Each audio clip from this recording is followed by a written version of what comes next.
झील गोटे माँ तार पाठ पढ़ा को जीव ता कर्म क्षेत्र को जीव तार दैनंदिन कार्य से राजरास्ता को जाइकी करिवो से भय ए सरकार ता मनरु काढू।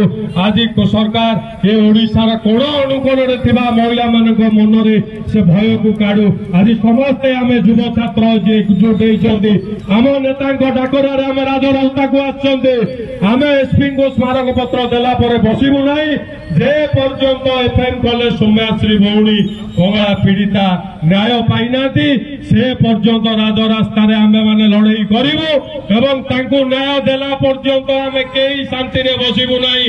जाजपुर जिलार समस्त संग्रामी युव छात्र भाई माने एकजुट हेइछु एठी संकल्प नेलु जे पर्यंत महिला मानकु न्याय मिलिबनी आमे शांति रे बसिबु नाही लड़ाई जारी रखिबु एति कहि मोर वक्तव्य साग करछु। जय जगन्नाथ, जय नवीन पटनायक, जय बीजेडी।